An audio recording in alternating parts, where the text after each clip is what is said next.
Shalom. Ya, puji Tuhan, oleh kemurahan Tuhan kita bisa ibadah kembali hari ini Minggu 11 Juni 2023. Ibadah kedua, tadi ibadah pertama di Cimindi.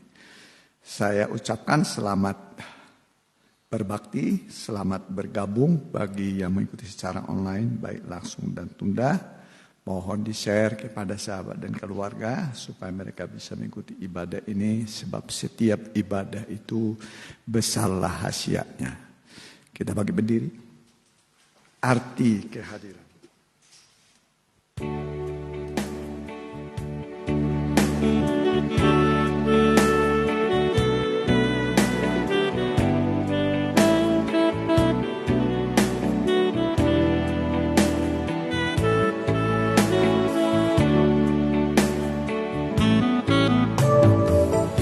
Jalanmu tak terselangi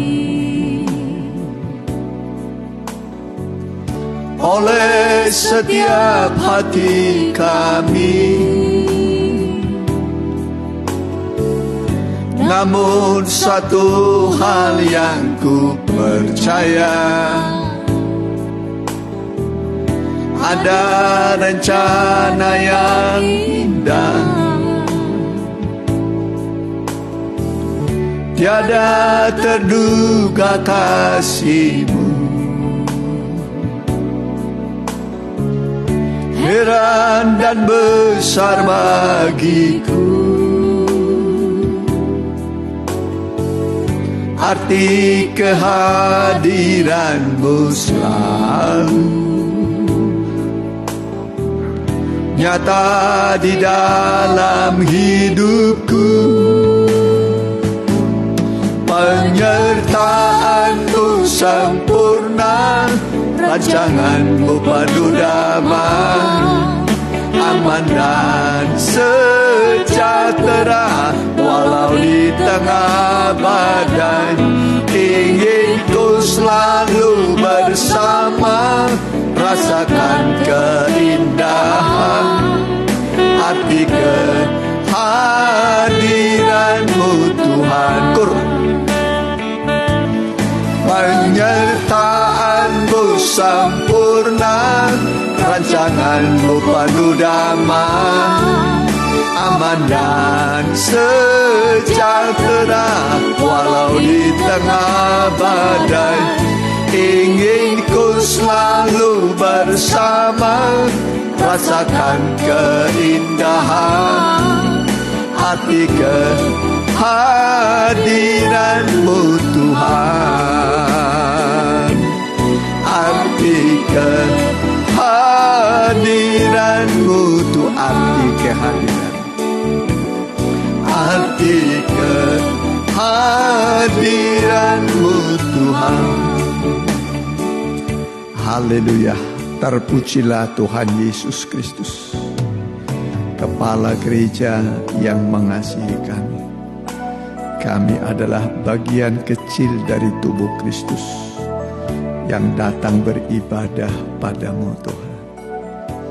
Urapilah ibadah kami dengan kuasa Roh-Mu dari tempat yang maha tinggi. Kuduskanlah ruangan ini, kuduskan hati kami semua. Para imam-imam hamba-hamba-Mu kuduskan, tahbiskan melayani Tuhan. Kami juga berdoa teman-teman kami yang masih bergegas, tibakanlah dengan selamat. Nyatakanlah kuasa kemuliaan-Mu yang bisa mengatasi segala sesuatu. Sehingga segala sesuatu bisa kami atasi bersama dengan Tuhan. Dan pimpinlah Tuhan semua kami dari sejak kami menyanyi, bertepuk tangan, mendengar firman-Mu, dan firman-Mu tertanam di tanah hati yang baik, yang akan menghasilkan buah 30, 60 sampai 100 kali lipat untuk memuaskan, mengenyangkan hati Tuhan. Kami usir kuasa setan dalam satu nama, di dalam nama Yesus. Kami perintahkan Engkau semuanya keluar dari ruangan ini, dari hati pikiran kami. Darah Yesus menguduskan kami. Kami siap memuji Tuhan dalam nama Tuhan Yesus. Amin. Silakan. Kesukaan surga. Ya, kita nikmati kesukaan surga.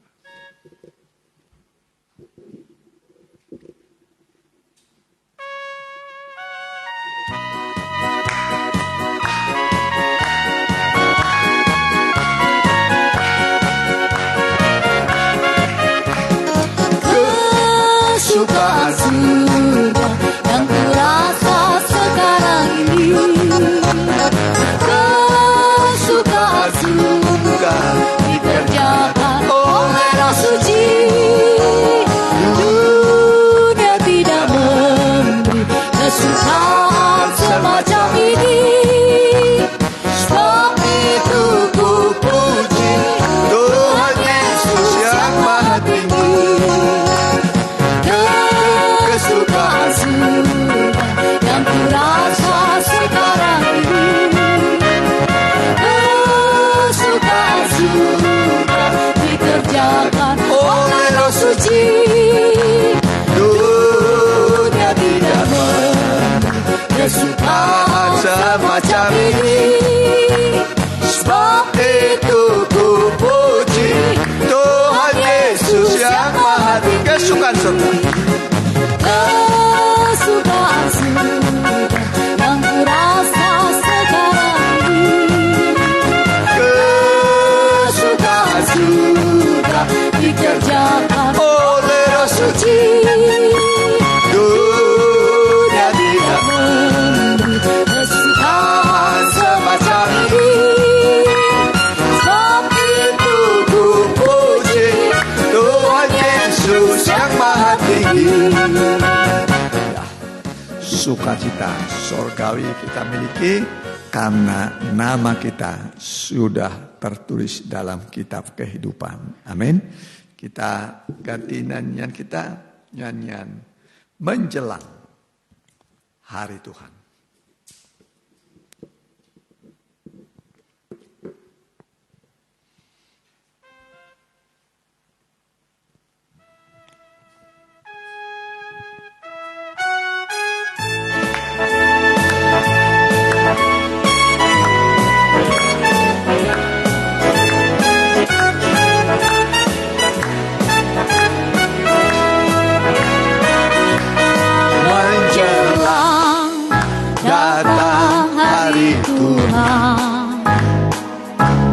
Yang pasti segera digenapkan, terjadi suatu kegerakan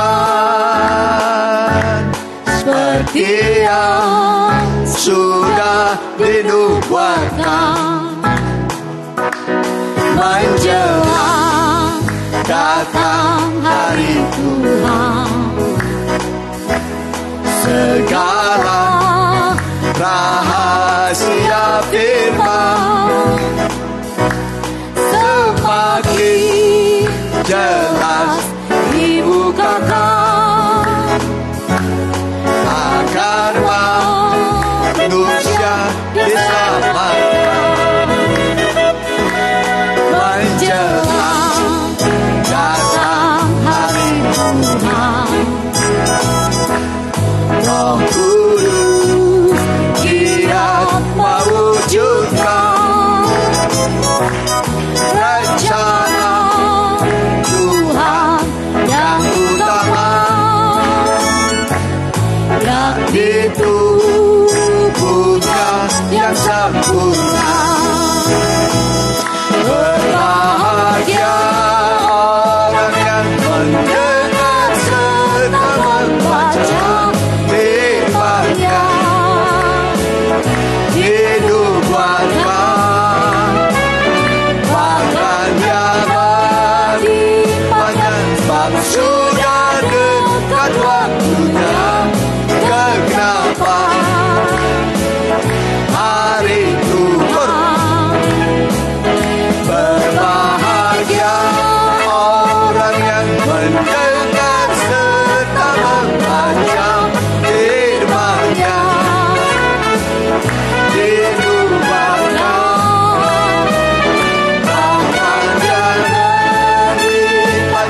dengan kita, satu hal telah aku minta kepada Tuhan.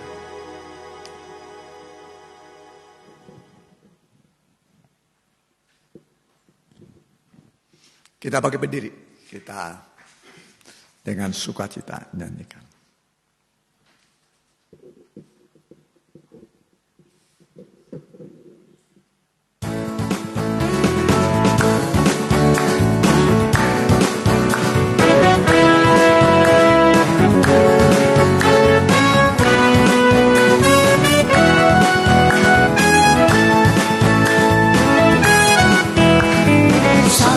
Telah ku minta kepada Tuhan, itulah yang ku ingini. Diam di rumah Tuhan seumur hidupku, menyaksikan kemurahan Tuhan.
Berdiri, kita nyanyikan nyanyian terakhir, Selidiki Aku.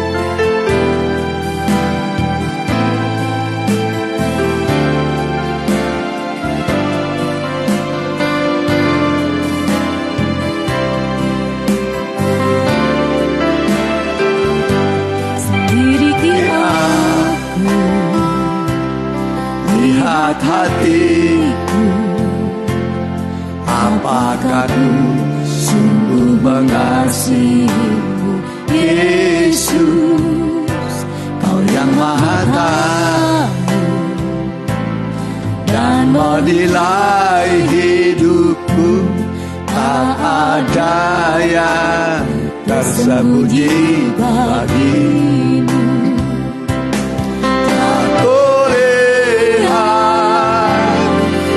Kebaikanmu yang tak pernah habis hidupku.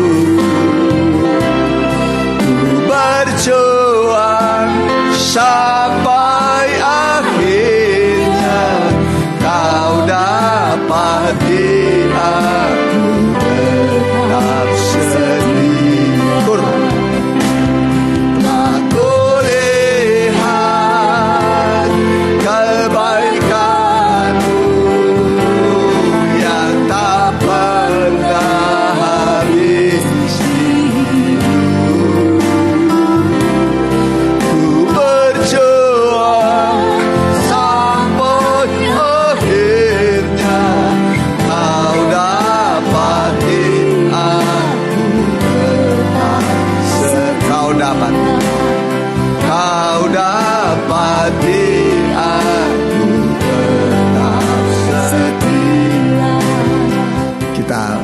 Kepala, sebentar lagi kami akan mendengarkan firman-Mu Tuhan. Kami menanti-nantikan firman-Mu bagaikan Maria yang duduk dekat kaki Tuhan, yang bisa memberikan sukacita, damai, menghilangkan rasa takut dan khawatir kami, menciptakan suasana damai, pertolongan, dan memberikan kepada kami kemenangan yang gilang gemilang dalam tiap pergumulan hidup kami. Kami yakin apa yang kami pohonkan dan doakan kepada Tuhan, dan sebentar lewat firman-Mu akan dijawab oleh Tuhan. Berfirmanlah Tuhan, kami siap mendengar di dalam nama Tuhan Yesus. Haleluya. Amin. Ya, saya serahkan kepada Anda.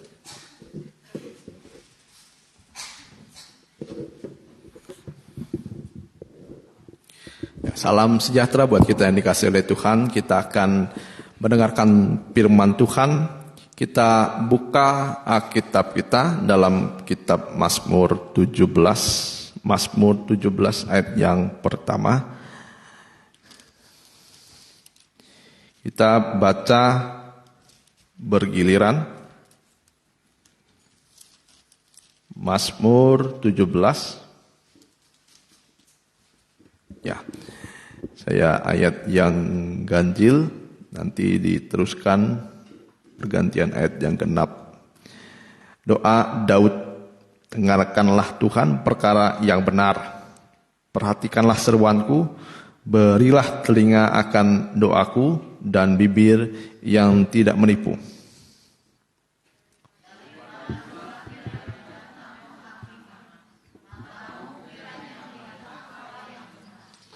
Bila engkau menguji hatiku, memeriksanya pada waktu malam dan menyelidiki aku, maka engkau tidak akan menemui sesuatu kejahatan, mulutku tidak terlanjur.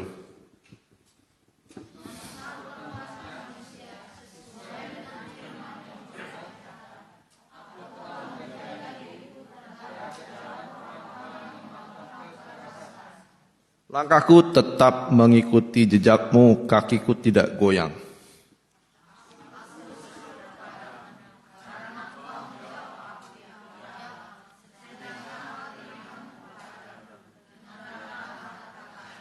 Tunjukkanlah kasih setiamu yang ajaib, ya engkau yang menyelamatkan orang-orang yang berlindung pada tangan kananmu terhadap pemberontak.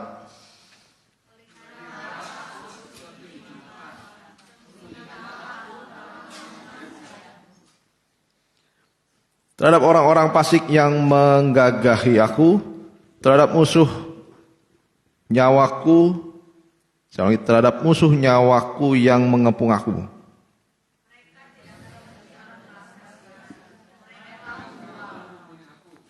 Mereka mengikuti langkah-langkahku, mereka sekarang mengerumuni aku, mata mereka diarahkan untuk menghempaskan aku ke bumi.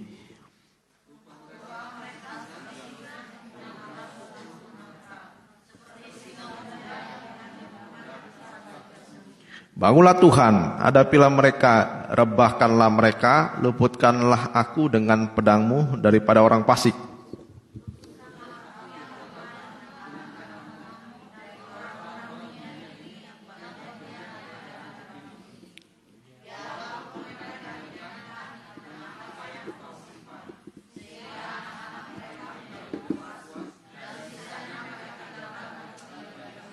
Tetapi aku dalam kebenaran akan kupandang wajahmu, dan pada waktu bangun aku akan menjadi puas dengan rupamu. Haleluya. Ya, jadi kalau kita lihat di pasal 17 dan banyak pasal-pasal yang sudah ditulis oleh Raja Daud, memang ada banyak doa-doa seperti doa yang mengharapkan musuh-musuh jatuh. Ya, jadi bukan di sini artinya kita berdoa kepada musuh-musuh kita supaya siapa yang musuhi kita menjadi jatuh. Tapi di sini adalah perkataan nubuatan. Karena nubuatan ini akan terjadi. Dan nubuatan ini terjadi pada zaman Daud dan pada zaman Tuhan Yesus dan juga pada zaman akhir. Jadi dari zaman ke zaman nubuatan ini pasti akan terjadi, terutama kepada orang-orang fasik dan kepada orang-orang benar. Makanya dalam kitab Mazmur ada pemisahan.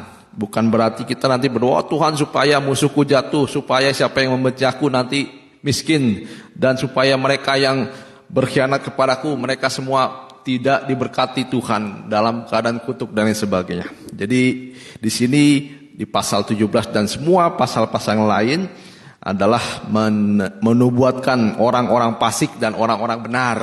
Ya, orang-orang fasik nanti ujungnya seperti ini. Ya. Dan bagaimana kita adalah seperti domba. Dikatakan di sini, aku ini dikepung. Ya. Dikepung. Rupa mereka itu seperti singa yang bernafsu untuk menerkam. Seperti singa muda yang mengendap di tempat yang tersembunyi. Ini artinya bagaimana Daud ini merasakan bagaimana musuhnya itu begitu giat, begitu kuat dalam berperang melawan Daud. Tapi saya akan bahas dulu pada Mazmur 17 ini perikop-perikop atau ayat-ayat yang terpenting saja. Ya, boleh nanti Bapak Ibu lanjutkan lagi membacanya. Kalau kita baca sekali biasanya belum mengerti ya. Biasanya beberapa kali baru mengerti. Nah, kita lihat sekarang. Jadi kisah dari Raja Daud diburu dengan tidak bersalah. Ya, ini kisah seperti biasa. Daud ketika diburu oleh Saul, dia diburu dengan tidak bersalah, tanpa kesalahan. Dan Daud ini dikejar oleh Raja Saul. Ya, walaupun tidak didapati suatu kesalahan. Kita lihat apa keadaan Raja Daud atau apa keadaan Daud ketika dikejar-kejar oleh Saul. Ya, yang pertama adalah keadaan Raja Daud pada saat itu adalah Daud sedang berkorban untuk Saul. Jadi Daud ini tidak berdosa kepada Saul. Bahkan yang sebenarnya terjadi adalah Saul dan Israel ini berhutang budi kepada Daud. Ya, pada saat itu Daud dikejar-kejar oleh Saul. Setelah peristiwa Daud membunuh Goliat. Ya, pada saat itu tidak ada satu orang Israel pun yang berani melawan Goliat. Hanya Daud saja seorang diri. Nah, jadi Saul dan Israel berhutang budi kepada Daud. Dan Daud pun berkorban nyawa bagi Saul dan Israel. Nah, sampai Daud pun tidak diperhitungkan oleh saudaranya. Bayangkan masih kemerah-merahan. Ya, sekitar paling kecil itu umur 12 tahun. Ya, 12 tahun. Ya, itulah umur Daud. 12 sampai 14 tahun. Ya, jadi kalau kita ukur dari kehebatannya Daud dengan Goliat, tidak ada apa-apanya. Ya, bahkan saudara-saudaranya pun meragukan kemampuan Daud. Nah, jadi Daud ini bukan hanya tidak bersalah, tetapi Daud ini berjasa buat Saul dan Israel. Pertanyaan, mengapa Daud dikejar? Ya, kita lihat dulu Daud ini sebenarnya dikejar karena apa? Kita lihat dalam 1 Samuel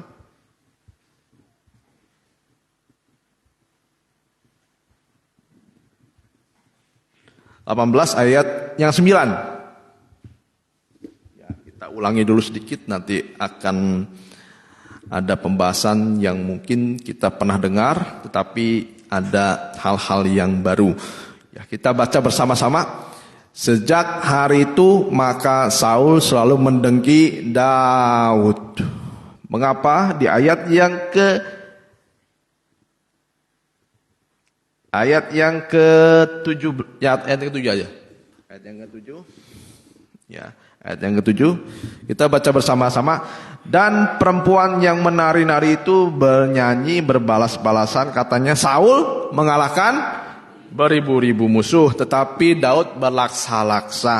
Ayat 8 dikatakan, lalu bangkitlah amarah Saul dengan sangat, dan perkataan itu menyebalkan hatinya, sebab pikirnya kepada Daud diperhitungkan mereka berlaksa-laksa, tetapi kepadaku diperhitungkan hanya beribu-ribu saja.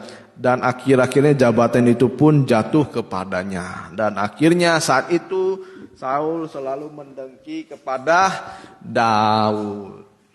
Ya, pada saat Saul mendengki, esok harinya kita lihat di ayat yang ke-10.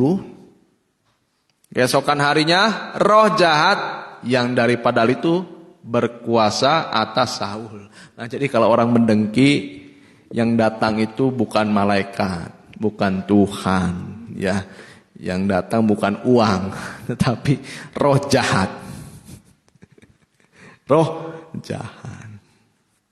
Jadi hati-hati saudara dengan mendengki ya kepada siapapun. Dan ketika ada roh jahat, ketika Daud sedang bermain kecapi untuk Saul juga.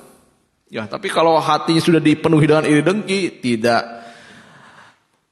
tidak pedulikan dulu sudah berjasa atau tidak. Yang penting dia mati. Nah, adapun ada tombak di tangannya Saul. Ya, adapun Saul ada tombak di tangannya. Selanjutnya, dan Saul ayat 11, dan Saul melemparkan tombak itu karena pikirnya baiklah aku menancapkan Daud ke dinding, tetapi Daud mengelakkannya sampai 2 kali. Ya, jadi dalam jarak dekat ya, jalan dekat dilemparkanlah tombak. Ya, tidak begitu jauh. Ya, jarak dekat tapi tidak begitu dekat juga. Dilemparkanlah kepada Daud, tetapi Daud mengelak 2 kali. Nah, kita lihat setelah Daud mengelak ayat 17, boleh ayat yang ke-12, ayat 12 ya. Saul menjadi takut kepada Daud. Nah, inilah yang paling penting. Ya, kalau kita tidak membalas kejahatan dengan kejahatan, orang lain pun akan takut dengan kita. Ya, ada amin. Tapi kalau kita membalas kejahatan dengan kejahatan, wah, dia makin senang. Makin senang. Makanya banyak orang, kalau orang ngomong A, yang pedas, yang jahat, dia tuh berharap kalau orang lain yang mendengar itu, dia tidak diam. Tetapi membalasnya makin, ucapannya tidak baik, makin kasar, makin memaki, dia malah senang. Ya, saya melihat ada seorang yang berkelahi melalui kata-kata. Ya. Maaf saja, kalau disebut perempuan yang tidak baik, wah, kalau disebut itu, dia berharap kepada lawan bicaranya, ya biar dia ngomong yang lebih buruk juga kepada dia. Wah, akhirnya di dalam sosmed itu berantamlah mereka. Ya, jadi kita jangan seperti itu. Sampai ada yang buat akun untuk menjelek-jelekan seseorang, ya, merusak nama baik seseorang. Kita jangan seperti itu. Orang lain tidak takut seperti itu.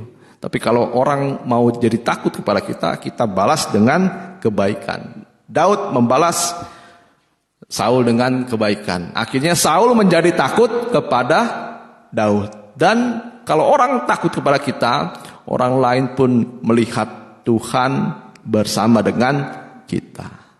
Ada amin? Takut orang loh. Ya, ada kuasanya. Orang yang takut akan Tuhan itu. Dan sedang daripada Saul, ia telah undur. Ia ini adalah Roh Kudus dan Allah Bapa juga disebut di sini ya.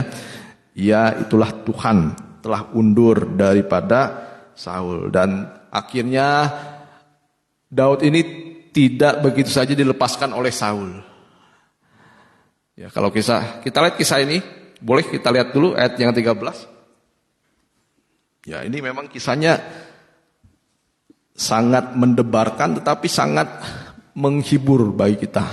Ada juga kisah-kisah dari Daud ini yang istilahnya seperti lelucon buat kita juga ya. Tapi ada yang menghibur, ada yang menguatkan. Kita lihat ayat 13, sebab itu Saul menjauhkan diri dari, sebab itu Saul menjauhkan Daud dari dekatnya dan mengangkat dia menjadi kepala pasukan 1000 sehingga ia berada di depan segala gerakan tentara. Nah, jadi Saul ini akhirnya punya siasat kepada Daud supaya Daud ini diangkat menjadi pasukan 1000. Tetapi maksudnya buruk juga.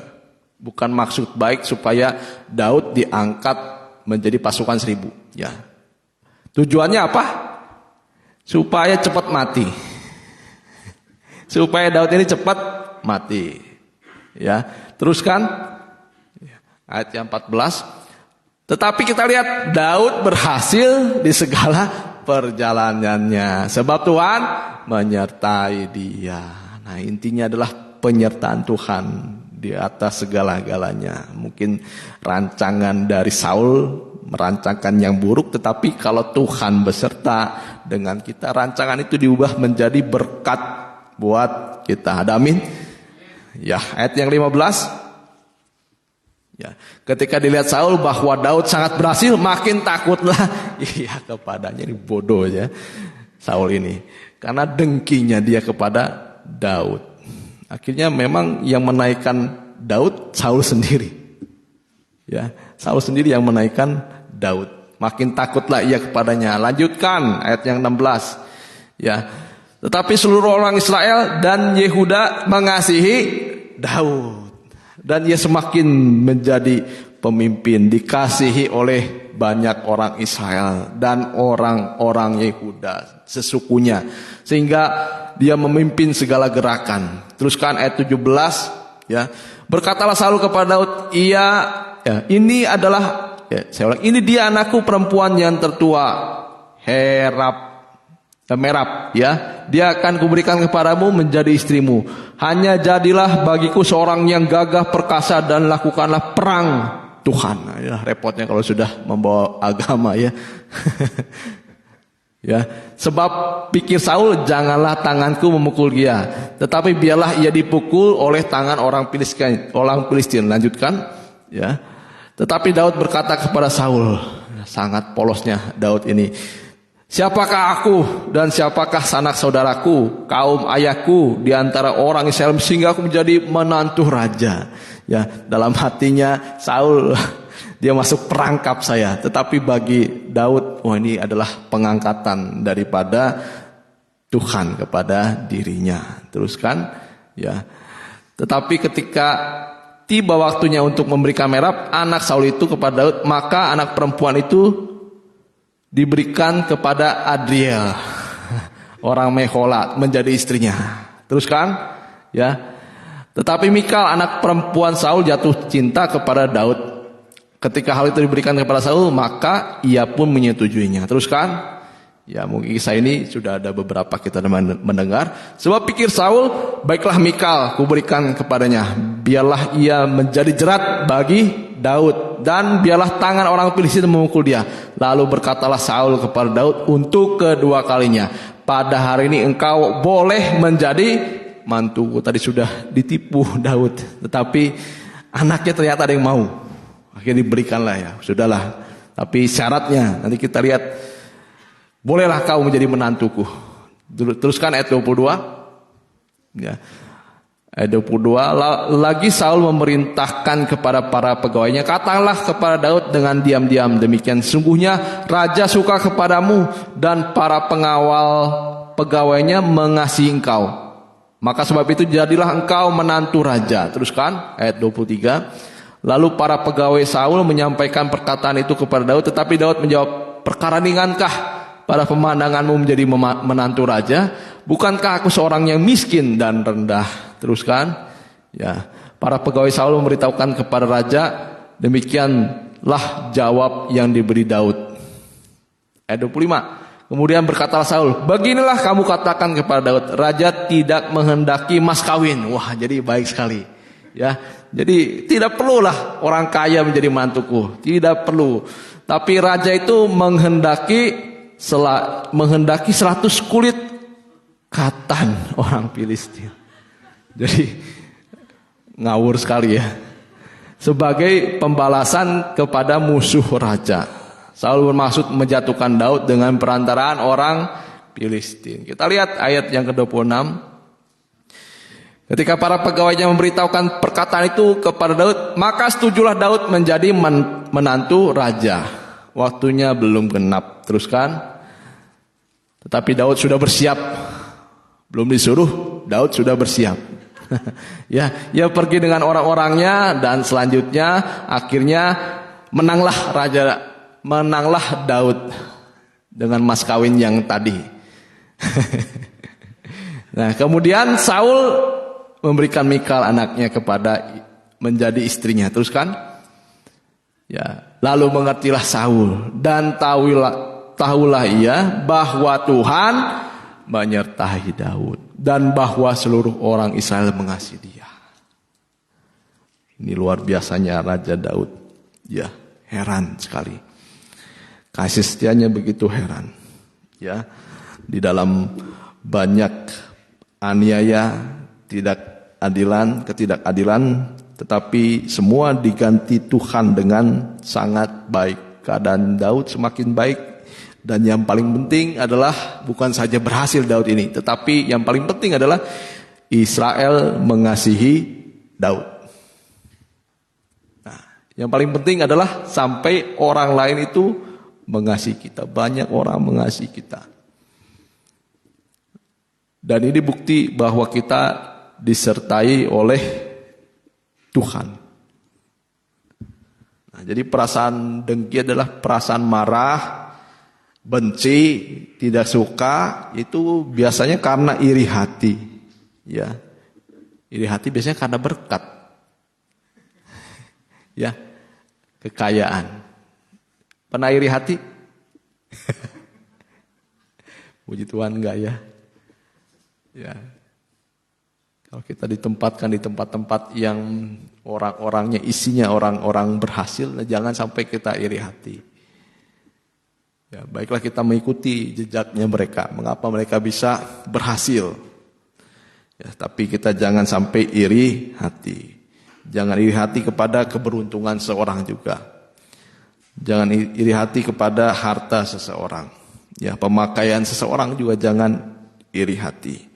Nah, kita lihat bagaimana sikap Daud saat menghadapi keadaan dia dikejar oleh Saul, dikejar dengan tidak bersalah. Ya. Kita kembali ke dalam Mazmur 17 ayat yang kedua. Mazmur 17 ayat yang kedua. Ya, daripadamulah kiranya datang penghakiman. Matamu kiranya melihat apa yang benar. Nah, kalau kita lihat di sini, ketika Daud sedang mengalami pergumulan, dia sering sekali dalam Mazmur dikatakan engkau adalah hakim yang adil. Ya, artinya Daud datang kepada Tuhan Yesus sebagai hakim. Ya, kita tahu bagaimana pribadi Tuhan dari berbagai segi kehidupan. Ya, dia sebagai Bapa yang baik, kita tahu. Dia sebagai penyembuh, penolong. Tetapi kita jarang datang kepada Tuhan, menempatkan Tuhan sebagai hakim yang adil. Ini penting sekali ya. Kita tahu dia sebagai hakim yang adil. Ya, dalam bahasa Ibrani disebut juga Syofet, artinya adalah seseorang yang menegakkan keadilan dan kebenaran. Menghukum orang bersalah, tetapi membenarkan orang yang benar, itu hakim, pengadil. Ya, karena kita menghakimi bukan diri sendiri, tetapi menghakimi orang lain. Dan yang paling mengerikan, ada orang yang menghakimi Tuhan. Ya, dalam Yeskiel 33:17. Ya, banyak kita menghakimi, terutama diri sendiri.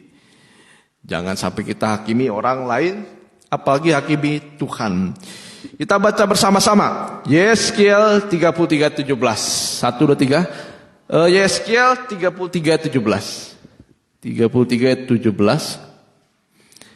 Tetapi teman-temanmu sebangsa berkata, tindakan Tuhan tidak tepat, padahal tindakan mereka yang tidak tepat. Ya, akhirnya kita merasa Tuhan itu tidak adil.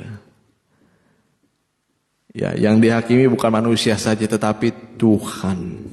Kadang-kali ketika menghadapi hal-hal yang tidak enak, kita tidak menghakimi diri sendiri, malah kita hakimi, salahkan orang lain. Ya, salahkan mantunya lah, salahkan anaknya lah, salahkan suaminya lah, salahkan keadaan, salahkan orang tua, semua disalahkan. Ya, tetapi yang paling mengerikan dia menyalahkan Tuhan. Ya, Ayub dalam keadaan yang sudah diuji oleh Tuhan, akhirnya dia mempertanyakan keberadaan Tuhan. Yaitu Ayub orang benar loh. Tapi dalam keluh kesahnya Ayub ada perkataan-perkataan yang meragukan kebesaran Tuhan, keadilan Tuhan. Nah, jadi penghakiman itu datang dari Tuhan. Dan kita harus datang kepada hakim yang adil. Jadi datang kepada Tuhan, jangan Tuhan berkati saya dulu. Tuhan jamah saya, tolong saya.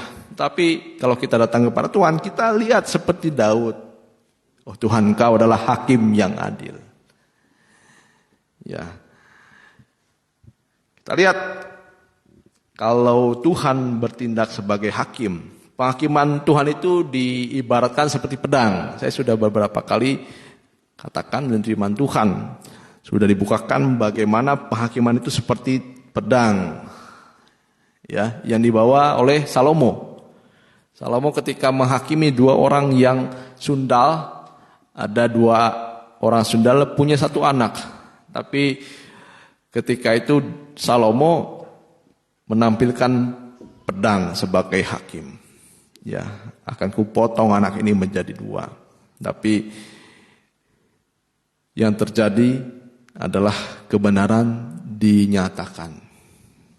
Nah, memang firman Tuhan adalah seperti pedang tajam bermata dua.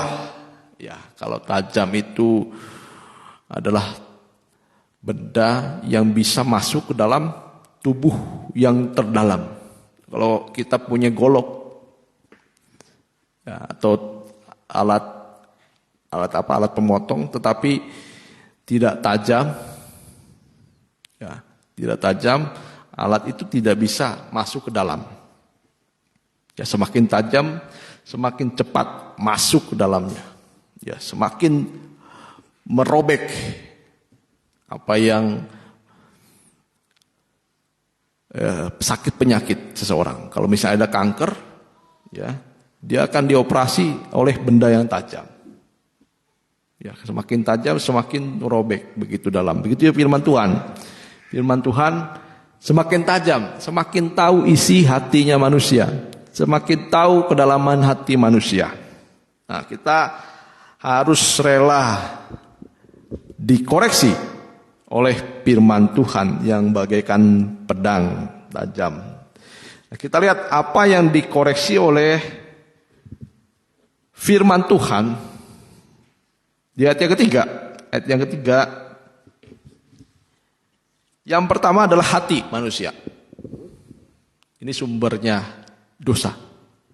Sumbernya masalah manusia itu dalam hati.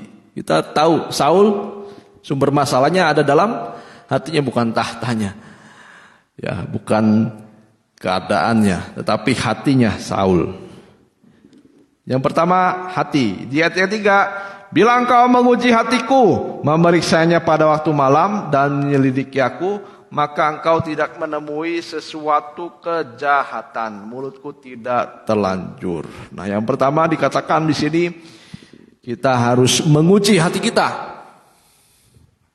Menguji hati kita, memeriksanya dalam-dalam. Karena niatan seorang itu dalam hati manusia. Kita tidak tahu di sini masing-masing orang. Ya, tapi yang tahu adalah firman Tuhan. Karena dari hati dan pikiran dia akan bersumber, dia akan menghasilkan banyak sekali dosa. Ya, menghasilkan banyak sekali dosa. Itu yang pertama, hati kita diuji. Apakah murni atau tidak? Apakah hati kita bersih? Tidak ada dusta. Ya. Dalam beribadah hati kita juga diuji. Yang kedua dikatakan di ayat yang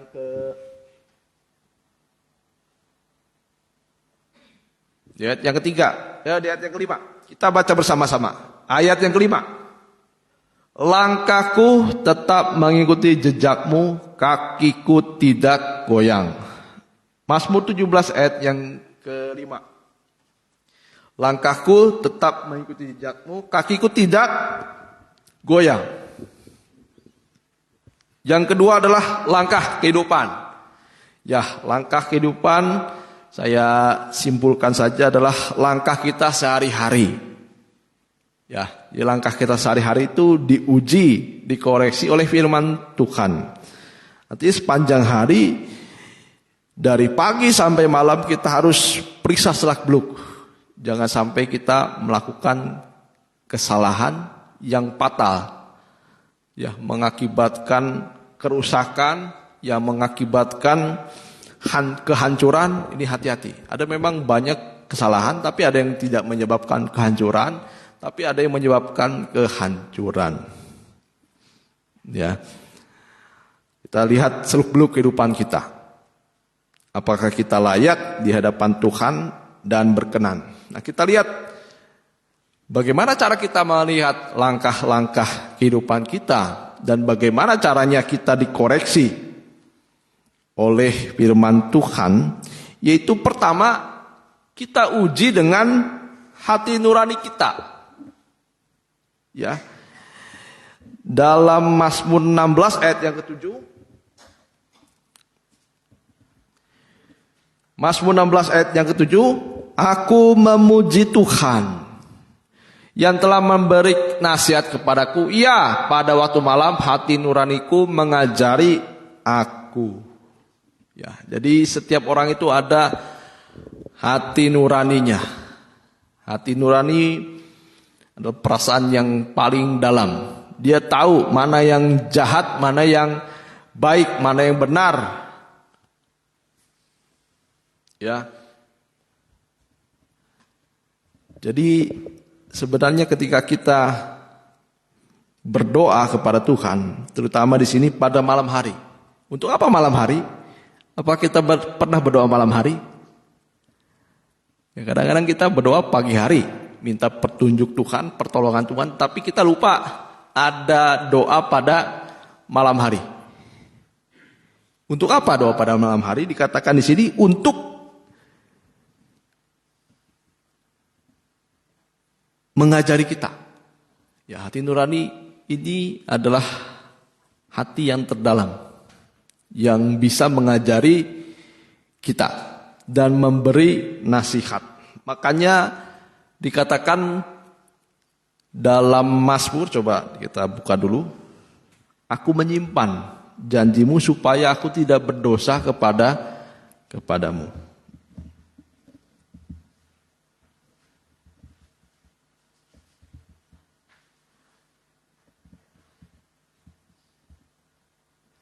Mazmur 119 ayat yang 11. Kita baca bersama-sama. Mazmur 119 ayat yang ke-11. Dalam hatiku aku menyimpan janjimu, supaya aku jangan berdosa terhadap engkau. Nah, jadi hati nurani yang ada firman-Nya adalah hati nurani yang bisa mengajar kehidupan kita. Dan firman itu sudah tertanam dalam hati kita. Dan bukti orang yang mengasihi Tuhan adalah menyimpan firman Tuhan. Dan bukti orang menyimpan firman Tuhan yaitu kita tidak berdosa kepada Tuhan. Mengerti ya? Bukan asal simpan saja. Oh, saya tahu firman Tuhan dari A sampai Z mungkin. Tahu saya. Kalau hafal ayat bisa. Tapi itu bukan maksudnya di sini, bukan menyimpan, menghafal. Tetapi kita tahu orang yang menyimpan janji Tuhan adalah orang yang berusaha hidupnya benar di hadapan Tuhan. Di sini dalam hatiku aku menyimpan janjimu supaya aku jangan berdosa kepada engkau. Nah, jadi bukti orang yang menyimpan firman Tuhan, dia usahakan. Ya, hati nurani itu mengajar dirinya. Supaya apa? Jangan berdosa kepada Tuhan. Nah, dengan apa kita diuji? Tadi dikatakan dengan hati nurani kita. Yang kedua adalah lewat ujian. Ya, lewat ujian. Nah, jadi ada masalah pergumulan. Saat-saatnya tempat untuk kita menguji hati kita. Ya, langkah kehidupan kita juga. Ayub 23:10. Ayub 23:10. Karena ia tahu jalan hidupku, seandainya ia menguji aku akan timbul seperti emas. Ya, Tuhan inginkan orang itu diuji sampai timbul seperti emas. Mungkin kita sekarang masih seperti jerami. Ya, mungkin masih seperti kayu. Ya, baru diuji sedikit saja sudah mulai putus asa. Mulai hilang pengharapan, mulai kecewa. Ya, mulai marah kepada Tuhan. Seandainya ia tahu jalan hidupku, ia akan, ya, seandainya ia menguji aku akan timbul seperti emas. Ya, jadi emas itu teruji ketika dipanaskan oleh api. Semakin panas api itu, semakin teruji emas itu. Ya, kalau saya kemarin mendengar dari tukang emas dikatakan kalau emas itu dibakar memang hancur, meleleh. Tetapi dia keluar kotoran-kotorannya. Ya, kotoran-kotoran itu makin keluar, terlihat. Ya, dan mulai terpisah. Ya, benar kan ya? Mulai terpisah dari emasnya. Nah, begitu juga orang diuji. Ya, mulai terpisah. Terutama adalah kotoran-kotorannya ini adalah dosa. Nah, saat kita diuji, saat yang tepat untuk kita bertobat, berubah. Kalau mungkin diuji suka marah-marah, diuji suka marah-marah. Wah, ini mungkin ujian ini supaya saya tidak marah-marah lagi. Sampai nanti lulus. Ya, kalau misalnya masih marah-marah berarti belum emas. Masih kayu. Jadi kayu bakar, saudara. Tapi kalau emas itu semakin diuji, ya makin dia keluar kotoran-kotorannya. Ya, bukannya semakin rusak, bukan semakin hancur. Emas itu diuji, tapi semakin murni dia, semakin teruji. Ya, karena dikatakan entah orang membangun di atas dasar emas, perak, batu permata, kayu dan lain sebagainya. Dan sekali kelak pekerjaan masing-masing orang akan nampak. Dah, memang diuji itu pada hari-hari ini. Ya, mungkin sekarang sedang ditinggalkan, sedang minus, sedang koma, sedang krisis. Ya, itu ujian dari Tuhan supaya murni. Ini murni dari Tuhan secara langsung. Kalau ujian, ya, murni dari Tuhan secara langsung. Ya, suatu saat pekerjaan masing-masing orang akan nampak. Ya, karena ia akan nampak dengan api, dan bagaimana pekerjaan orang-orang masing-masing akan diuji oleh api. Ya, itu yang kedua lewat ujian. Dan yang selanjutnya, yang ketiga melalui firman Tuhan. Nah, sebenarnya melalui firman Tuhan, saat kita mendengar firman Tuhan, disinilah saat penentuan kehidupan kita. Ya, saat penentuan kehidupan kita, mati hidup kita, masa depan kita, bahkan keselamatan kita. Dan melalui firman, ternyata firman juga berbagai macam bentuk. Dan yang paling menderita dari daging, yang menderita daging adalah ketika firman itu menunjuk dosa, kekurangan kita. Tidak enak memang, tapi firman Tuhanlah yang bekerja. Ya, sampai saya pernah dapat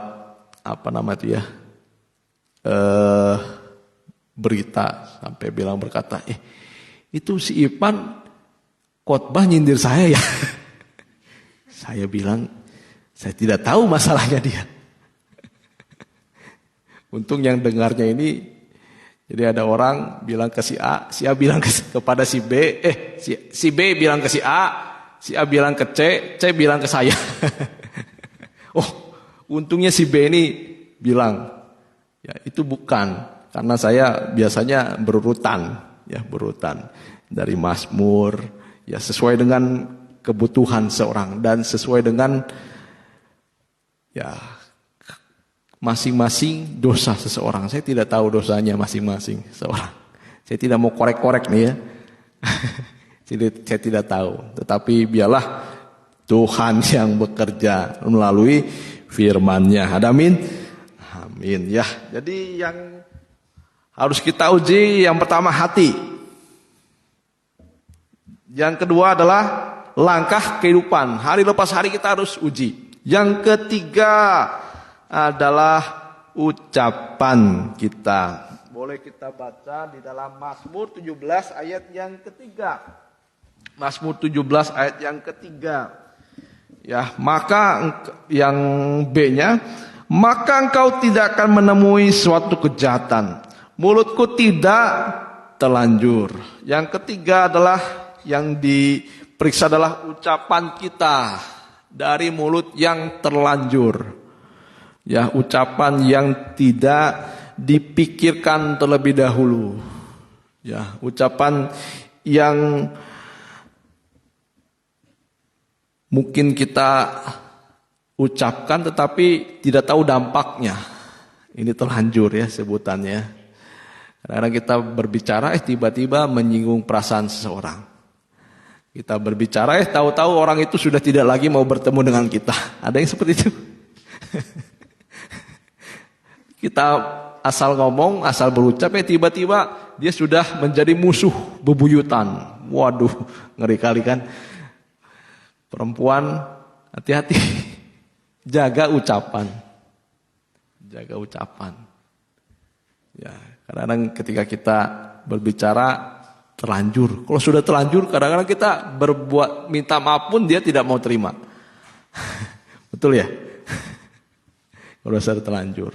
Wah, apalagi kalau perkataan terlanjur ini sudah memaki. Wah, dasar ini, dasar itu. Waduh. Sudah tidak ada ampun, tidak ada maaf bagimu. Ya, seperti itulah manusia.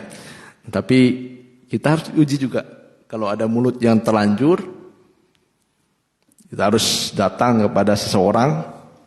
Ya, kalau perkataan kita menyinggung, tanyalah kepada dia. Apakah perkataan saya menyinggung? Ya, kalau menyinggung saya minta maaf. Ya, ada perdamaian kembali. Jadi jangan sampai hubungan kita dengan seseorang hancur karena ucapan yang terlanjur. Ya, ucapan terlanjur. Saya rasa kalau orang memukul dan berkata, memukul sampai orang sakit, berkata sampai orang sakit hati, mana yang biasanya lebih menyakitkan? Perkataan ya. Ya, kalau kita pukul tiba-tiba dari belakang, maaf, tidak sengaja. Tapi kalau kita ngomong, maaf tadi tidak sengaja. Wah, berbekas kepada hati seseorang. Ya, tapi baik kita, makanya jangan perkataan itu yang muluk-muluk, yang berlebihan, ya, yang menggores hati lawan bicara teman kita. Ya, yang ketiga adalah mulut, terutama dari mulut-mulut yang terlanjur tadi ya. Yang keempat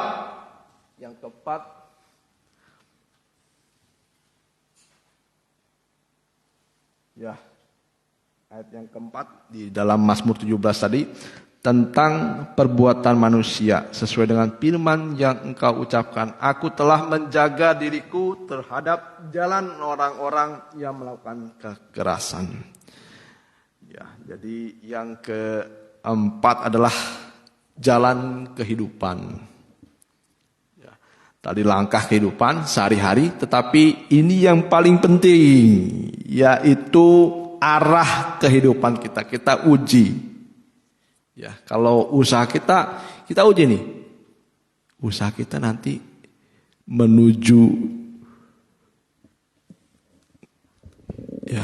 Yerusalem baru atau tidak? Ya, kalau dapat uang hasil judi kira-kira menuju surga atau neraka? Ya kalau judi ya kita arahnya tuh pasti menuju ke bawah.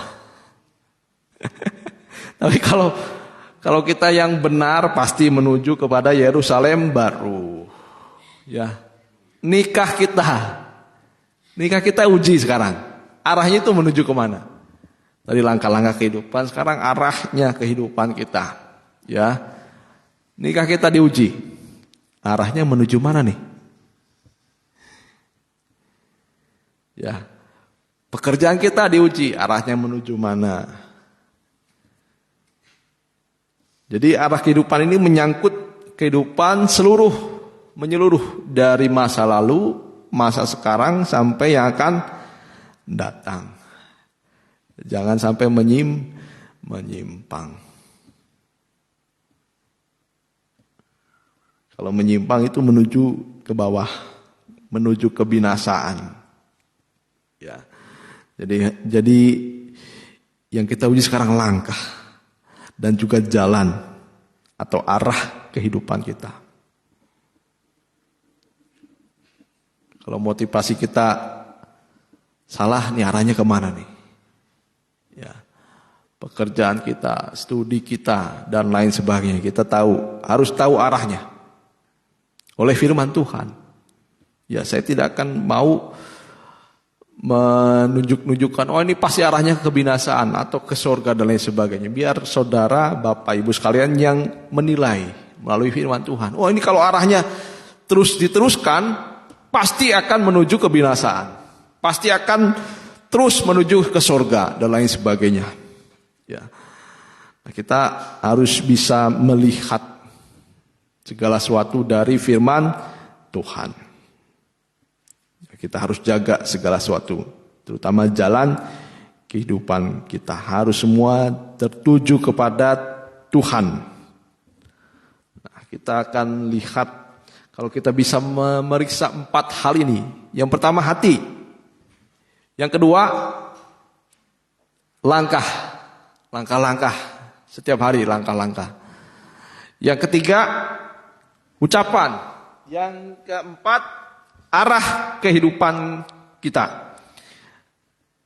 Seperti Daud, dia uji segala sesuatu. Sehingga kalau kita menguji segala sesuatu sesuai dengan firman Tuhan, dikatakan di ayat yang kelima, kakiku tidak goyang. Ayat yang kelima dikatakan, langkahku tetap mengikuti jejakmu, kakiku tidak goyang. Nah, inilah orang yang berdiri di tengah badai. Ya, kakinya itu tidak goyang. Bahkan dikatakan, aku senantiasa memandang kepada Tuhan, Dia yang di sebelah kananku, membuatku kuat tidak goyah. Nah, artinya kalau kita mengikuti 4 hal ini, dengan kita memeriksa 4 hal ini, dikatakan dalam Mazmur 16 ayat yang ke-8, aku senantiasa memandang kepada Tuhan, Dia berdiri di sebelah kananku, aku tidak goyah. Artinya kalau kita bisa memeriksa kehidupan kita, saya yakinkan Tuhan ada di sebelah kanan kita. Ada amin? Coba bayangkan kalau Tuhan ada di sebelah kanan kita. Kita tidak goyang. Kita kuat. Apa yang kita bisa lihat kalau Tuhan ada di sebelah kanan kita? Yang pertama dikatakan di dalam ayat yang ke-7. Ayat yang ke-7.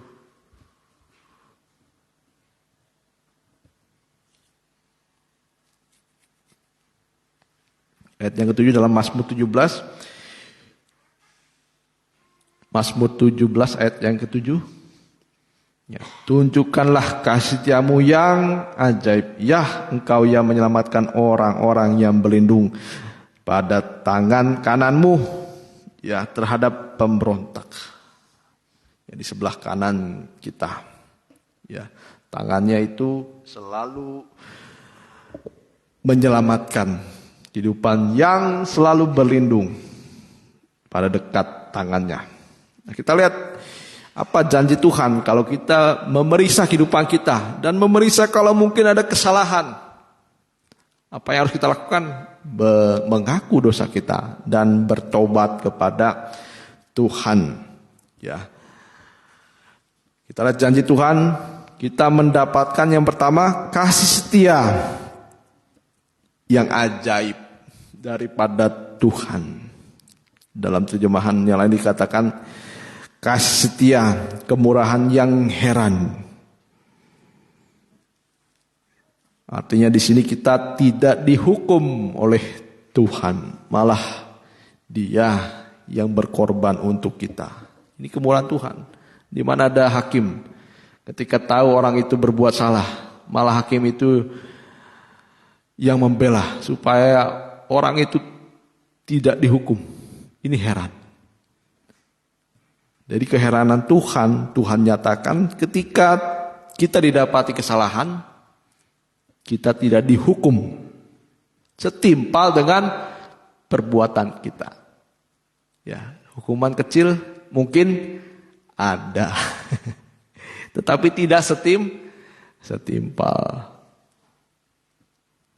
Tidak setimpal dengan kesalahan kita. Ya, mungkin hukuman dicambuk harusnya, sekarang tidak. Mungkin dipukul sedikit saja, tidak sampai berbekas. Tapi kita sudah mendapatkan ganjaran dari hukuman kita, walaupun tidak sebanding, tidak setimpal dengan dosa kita. Kita jangan pernah berpikir, Tuhan sudah menghukum saya. Tetapi Tuhan yang adil akan berkata, hukumanku tidak akan setimpal dengan dosa-dosamu. Bahkan tidak aku masukkan ke dalam maut. Ya, Tuhan masih panjang sabar. Itu adalah kasih setia Tuhan yang heran dan ajaib. Ya, Dia malah menyelamatkan kehidupan kita. Ya. Setelah orang lain berbuat salah, Tuhan malah membenarkan dan mengampuni kita, bahkan menguruskan kita. Yang kedua, ayat yang ke-8. Peliharalah aku seperti biji mata. Kita baca bersama-sama ayat yang ke-8. Peliharalah aku seperti biji mata, sembunyikanlah aku dalam naungan sayapmu. Ya, jadi di sini ada perlindungan dan pemeliharaan. Nah, perlindungan itu seperti di biji mata, tapi pemeliharaan adalah seperti di bawah naungan sayap. Seperti anak ayam, ya, anak ayam, anak burung rajawali, ketika mereka tetap di bawah naungan sayap, mereka itu dipelihara. Tapi kalau disebut biji mata, ini adalah perlindungan, ya, perlindungan yang ajaib. Dan seorang pun tidak boleh menjamah biji mata. Tidak boleh mencongkel biji mata. Ya, tidak boleh tidak mungkin kita izinkan mata kita itu dijamah oleh seorang pun. Bahkan mata kita pun, ya, itu tidak boleh. Tangan kita pun tidak boleh menjamah. Apalagi tangan orang. Dan tidak boleh ada sekecil apapun masuk ke dalam biji mata. Wah, ini pelindungan Tuhan yang sempurna. Sekalipun mungkin ada keringat.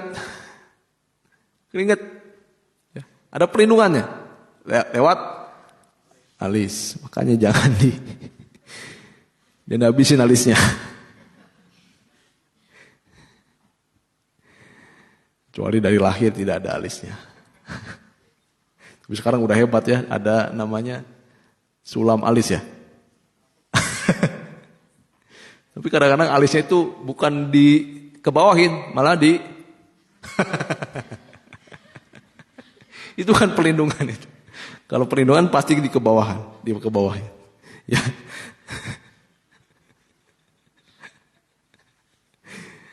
Nah, gunanya alis itu, ya kalau ada air dari atas, dia terlebih dahulu dibelokkan atau tidak langsung kena mata. Itulah perlindungan sempurna. Dan Tuhan tahu kalau kita seperti biji mata, Tuhan melindungi dengan ajaib. Nah, itu yang kedua. Ya. Dan biji mata juga menunjuk kepada harta kesayangannya sendiri. Harta yang paling berharga dalam tubuh kita, panca indera kita, salah satunya adalah mata. Kalau mungkin orang memilih, ya, wah jangan pilih juga ya, nanti takut salah lagi. Ya, kalau matanya ini kita jual, ada yang kira-kira yang mau? Wah tidak ada.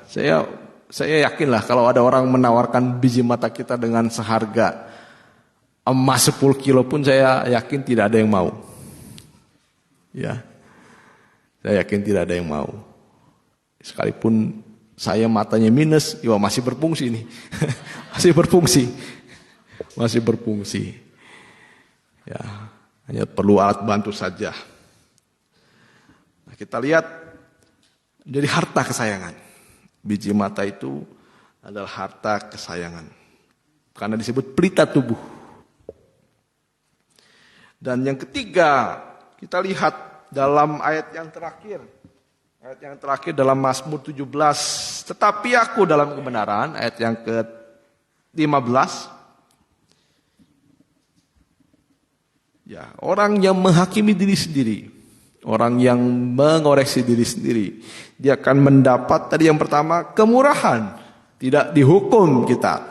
Dan yang kedua adalah kita dilindungi oleh Tuhan seperti biji mata dan dipelihara secara ajaib. Ya, kita lihat burung-burung di atas, anak-anaknya itu, anak-anak burung Raja Wali, dia tidak bisa mencari makan sendiri.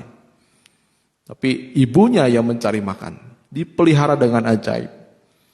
Ya, dia tidak diberi tempat yang berbahaya.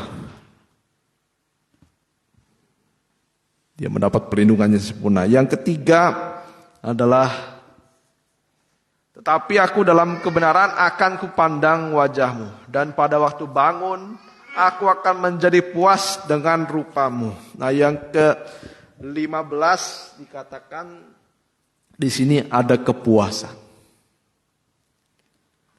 Ya, banyak saya menerima saksian juga ketika mereka mengoreksi kehidupannya. Melalui hati nurani, melalui firman Tuhan. Dia rasa ada jamahan dari tangan kasihnya Tuhan. Ya, orang-orang ini begitu dipuaskan oleh Tuhan. Nah, kita puas memandang wajahnya Tuhan. Ya, di sini kita mengakui sumber kepuasan hanya terletak kepada pribadi Tuhan. Wajahnya Tuhan ini adalah pribadi Tuhan. Ya. Kalau kita lihat badan seseorang tetapi tanpa wajah, kita tidak tahu orang itu apa. Orang itu siapa. Tapi kalau kita lihat dari mukanya saja, kita tahu ini siapa. Betul ya? Coba kalau misalnya di sini hanya lihat badannya saya tidak tahu. Tapi kalau sudah lihat mukanya, tidak perlu badannya pun saya tahu orangnya. Ya, ini pribadi seseorang dari wajahnya. Nah, yang kita rindukan akhir-akhir ini adalah kepuasan dalam pribadi Tuhan. Pribadi Tuhan nyatakan lewat firman-Nya. Nah, tanda kehidupan yang puas. Dia akan selalu mencari Tuhan. Ada amin?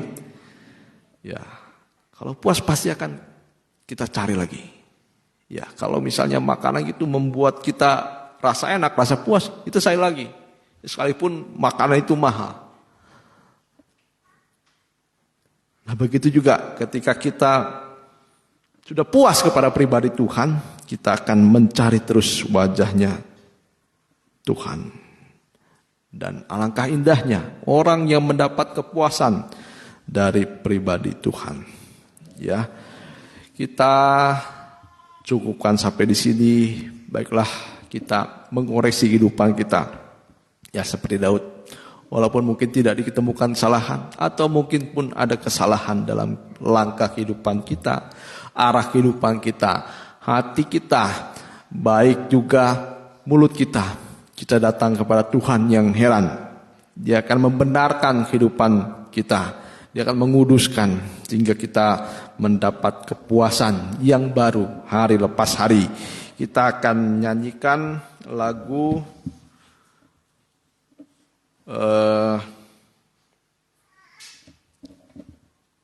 Pandanglah Yesus Tuhanku. Janganlah kau lihat akan besar bebanmu. Pandanglah Yesus Tuhanku. Saya undang Bapak Gembala ke depan.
Yesus.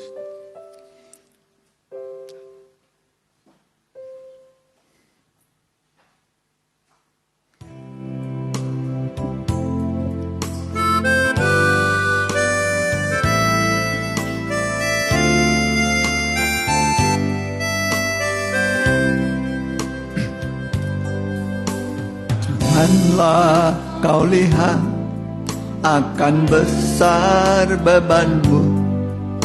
Janganlah kau takut akan kuatnya lawanmu.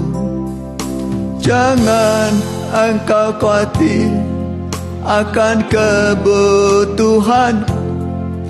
Letakkan semua di bawah kaki. Pandanglah Yesus Tuhanmu. Pandanglah Yesus Tuhanmu. Pandang Yesus, Dia Raja, Dia Allahku. Dialah Gembala yang setia, Dia sanggup menolongmu. Dalam Dia ada jawaban bagimu. Pandanglah Yesus Tuhanku. Pandanglah Yesus Tuhanku. Pandang Yesus, Dia Raja, Dia Allahku. Dialah Gembala yang setia, Dia sanggup menolongmu. Dalam Dia ada jawaban. Dalam Dia ada jawaban. Dalam Dia ada jawaban bagimu. Dalam Dia ada jawaban bagimu. Kita tundukkan kepala. Singer boleh lembut. menyanyikan kur. Boleh. Amin. akan besar bebanmu. Ya, Janganlah kau Tuhan adalah akan kuat pembuat keajaiban, lawanmu. penolong, penghibur. Dia juga adalah tabib yang ajaib, raja yang berkuasa, Di bawah panglima dan pahlawan perang yang memberikan kemenangan pandanglah Yesus, bagi setiap orang yang membutuhkan kemenangan, pandang Yesus, pertolongan. Dia Raja, Dia Allah. Dia ada di tengah-tengah kita. 2-3 orang berkumpul dalam namaku, kata Tuhan Yesus, aku ada. Ada Dia di tengah-tengah kita. Roh penghibur, roh penolong, Dia ada di tengah-tengah kita. Pandanglah Yesus, Oh haleluya. pandanglah Yesus, Amin. Tuhan. Oh Pandang haleluya. Yesus, Dia Raja, Dia Allahku. Haleluya. Dialah gembala yang setia, Amin. Dia sanggup menolong. Oh Dia sanggup menolongmu. Dalam Dia ada jawaban. Ada jawaban. Haleluya. Dialah jawaban. Dialah penolong bagi setiap orang. Ini syair dari firman Tuhan.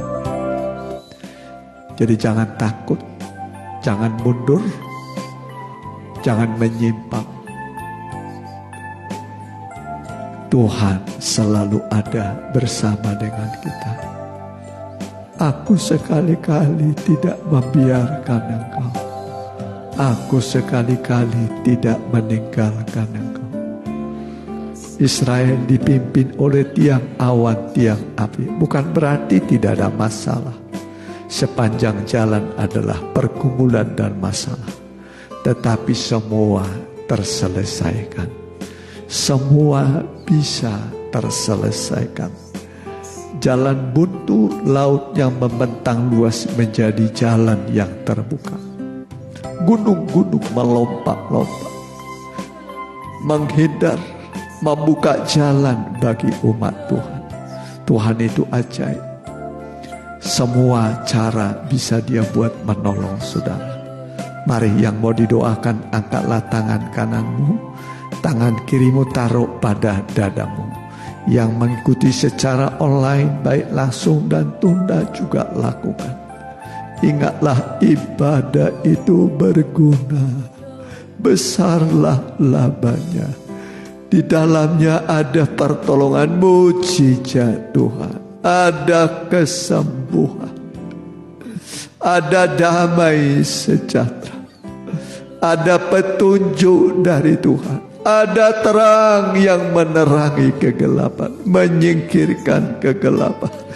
Jika masa depanmu suram dan gelap, hari ini Tuhan terangi masa depanmu. Tuhan beri terang yang gilang gemilang. Masih ada harapan bagi masa depanmu. Haleluya, haleluya. Hamba berdoa buat anak-anakmu. Hamba berdoa buat mereka Tuhan. Jamalah mereka, ulurkan tanganmu Tuhan. Belahlah mereka, jamalah mereka Tuhan. Hamba berdoa di dalam nama Tuhan Yesus. Tangan yang ajaib menjamah engkau, tangan yang heran menolong engkau, tangan yang penuh kuasa melakukan mujizat di dalam nama Tuhan Yesus. Terima kasih Tuhan buat pertolonganmu. Kami terima dengan iman di dalam nama Tuhan Yesus. Engkau bisa mengubah gelap menjadi terang. Rancanganmu adalah rancangan damai sejahtera untuk memberi masa depan yang penuh harapan. Di dalam nama Tuhan Yesus. Amin. Mari kita angkat puji-pujian. kita jalankan sekali persembahan, kita nyanyikan nyanyian sampai masa tua. Ya, sampai masa tua.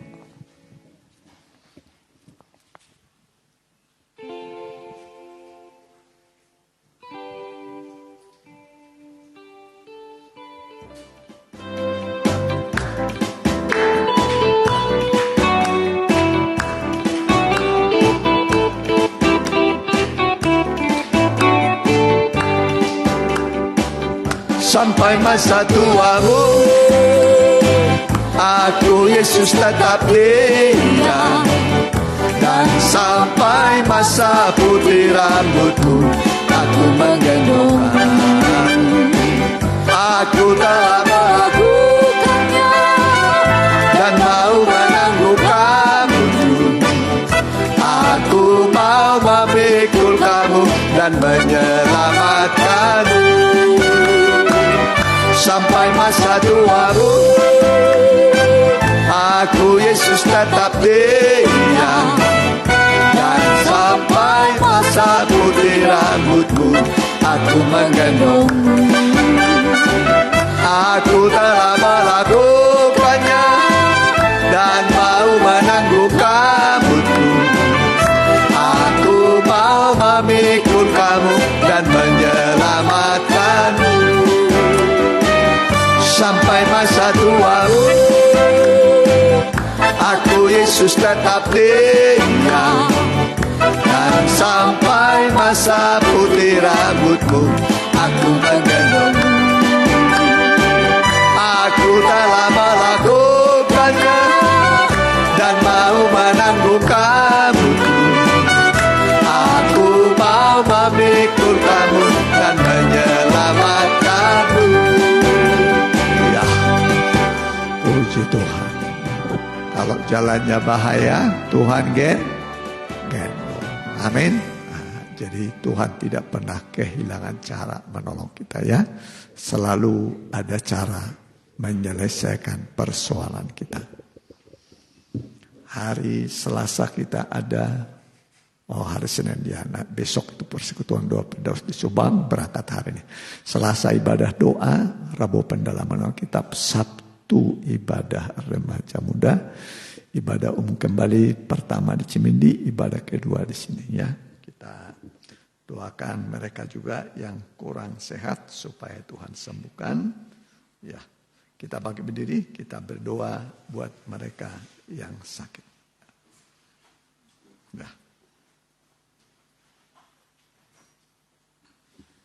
Yang sakit ya kita doakan Mama Hendra, Mama Yesaya, Ibu Ateng, ya Saudara Sitomeang di Sukabumi, ya kita doakan.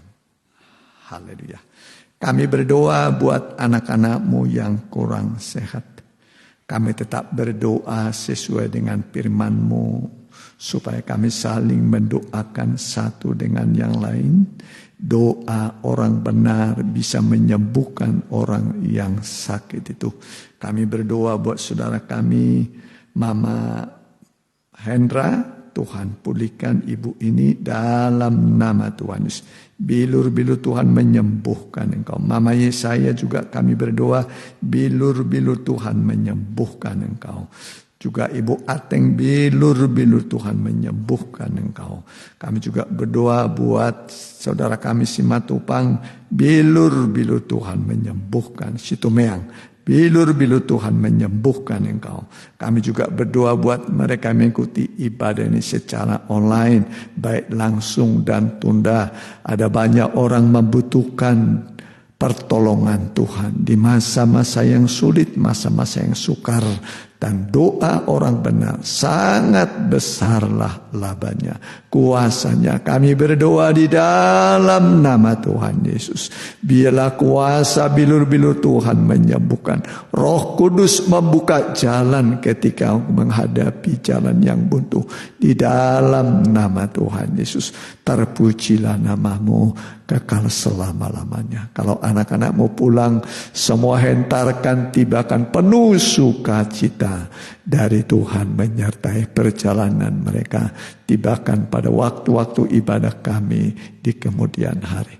Berkati juga pemerintahan setempat, masyarakat setempat di mana kami berada, Pak RT, Pak RW kami juga, Pak Kepala Desa kami juga, Muspika Ngamprah juga berkati, juga Bupati Bandung Barat, Tuhan berkati juga Gubernur Jawa Barat Pak Ridwan Kamil, Pak UU berkati, Pak Presiden Joko Widodo, Pak Maruf Amin berkati, TNI Polri berkati, MPR DPR tingkat 1, tingkat 2 berkati, juga semua lembaga tinggi dan tertinggi negara. Kau berkati semua, mereka adalah hamba-hamba Tuhan untuk kebaikan kami. Sebab tidak ada pemerintahan yang tidak berasal dari Allah, dan pemerintahan yang ada ditetapkan oleh Tuhan. Terima kasih Tuhan. Dan sekarang saudaraku, terimalah berkat dari Allah Bapa, Allah Sang Putra, dan persekutuan yang indah dan manis di dalam Allah Roh Kudus. Pergilah pulang dalam naungan kasih sayangnya Tuhan Yesus Kristus. Sampai Maranatha, Tuhan Yesus datang kembali di awan-awan permai. Haleluya. Amin. Selamat